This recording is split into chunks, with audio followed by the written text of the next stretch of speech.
Victor said his mother wanted to rescue the children that were locked in the tower. That it was the only way to get everyone home. Welcome back to Q Dads, it's me Ben, and today we're going over a theory that we have been recently discussing. And all of this stems around the details that we learned from episode 2 in season 3, and that prior as well. And that is that there have been multiple people sent to free the children over time. Could the boy in white actually be the bad guy? And now yes, others have said this before, but I think I have a fresh take on this whole thing. Now again, it is a theory, so there's going to be a lot of speculation, but I think that I can back some of it up. So here's what we know. Essentially, the boy in white selects a person, and judging from the last two, it's been a mother. And then he brings them into the town in order to save the children. And of course, we've been saying this for a while.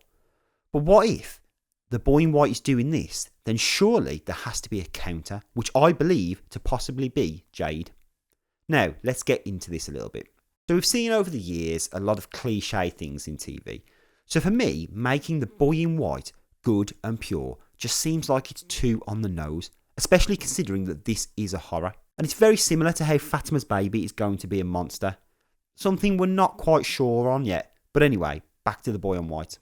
Now, what if he's actually drawing mothers into Fromville to save the children as a way of breaking the curse and letting some evil out? Now, this is where Jade comes in. And listening to Victor say that there was someone from his time who used to draw the symbol. So at the same time that his mother was there to free the children, there was another person with a compulsion to find the symbol. That surely cannot be a coincidence. And this is where the theory stems from. So both Jade and Tabitha have seen the children, but in two very different circumstances. When Tabitha sees them, they are free roaming, looking pale, almost tortured. But when Jade sees them, they were tied down to stone tablets that look very much like some kind of sacrifice or a seal. So, based on this, I believe that we actually have two entities working in Fromville. The one trying to break the seal, and the other trying to keep it intact. And this means that each iteration of Fromville, the boy in white draws a person there. Now again, yes, he chooses a mother, because what better way to save children than a mother? Or at least luring the mother under the pretense that she is going to save the children, when in fact, she isn't going to save the children, and in some way breaks the curse and frees the monster. Potentially the boy in white, but it could be something a little bit bigger. But it could be something bigger that's being released into the world, not only trying to devour Fromville's fears, but the rest of society's fears and nightmares too. Whereas on the other hand, you've got another entity that we could, speculate to be the man in yellow, although that could also be a grown-up version of the boy in white. And I doubt it, as we haven't really seen any of the paintings from future events. So regardless, I think that Jade is on a different mission, and I think that he's potentially here to protect the seal and essentially keep the children locked in. As the way I see the symbol is much more like a way out for something. As when Jade saw it back in season 2, it almost looked like a cage. Now, you might be thinking, but why is Jade good and Tabitha's journey isn't? Well, if you think about the times when Jade saw the symbol, where he's been in a notebook in the bar by himself, enclosed through a talisman, or whether he's sitting in Colony House and can see it painted on the walls. And even when he was in the caves, he only saw the children. There was no real threat to him. There was no danger. So, this has to be a good entity that's protecting him whilst he's trying to help get all the clues together to figure out why that seal is there in the first place. Now, I did mention the seal looked like a cave, but could be to hold the monsters. Now, I don't think that is necessarily the case. I think it's to hold something far worse back. I think that the monsters were created in Fromville at a much later cycle. Perhaps they were created as a way to protect the seal. Hence, why when Jade was in the cave, there was no one there, as they felt no threat from him. And this could be why they try and kill the townspeople, as the boy in white brings new people all the time that are trying to free them.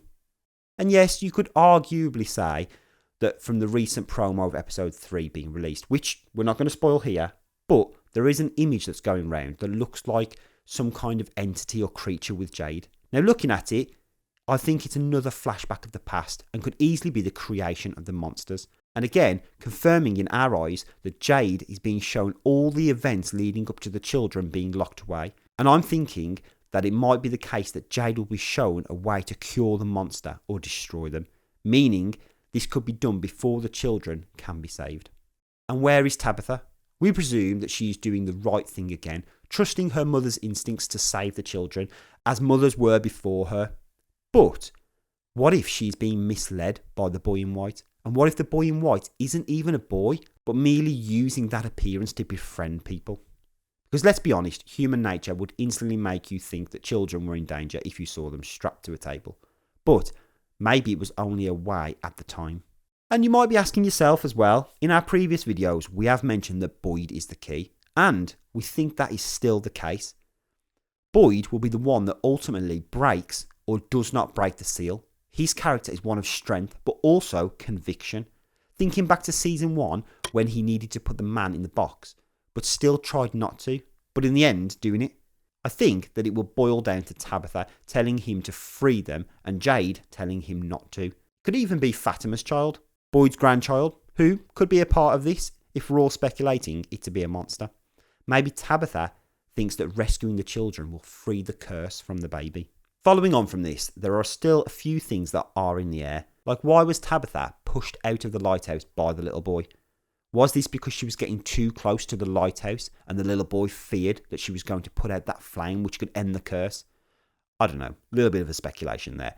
But what is on the outside that the little boy needs to be brought back in to free the rest of the monsters from this town? That is the big question. And plus, is Tabitha even on the outside of the town? Now, it was mentioned early in the series that there are multiple layers to this horror within the town. Just the tip of the spear, I believe they mentioned. So, what if Tabitha is actually just on another level, a little bit deeper into this, considering the priest already knew about Thomas before she'd mentioned it, and everything seems to connect quite well. And this could also explain why the boy in white is able to come through to her in both in and out the town, because they're not really out of the town. I mean, what kind of a child goes into an ice cream shop and doesn't come out with an ice cream? I'll tell you why. The boy in white, pure evil. Anyway, guys, I'm going to hand this back to you. Do you think that the boy in white could actually be evil and is essentially trying to do all this stuff with Tabitha to free him or something else? Or do you think that Jade is being protected and will ultimately see how the monster came to be created in the first place and the origins of From? And what do you think about our idea of Boyd being the key to it all? Tabitha on one hand and Jade on the other. Or of course, do you think that we're just completely chatting rubbish here and we're diving way too deep into it? Either way, let us know in the comments. Don't forget to hit that subscribe button as it really does help our channel to grow. And as always, we'll catch you next time with something new.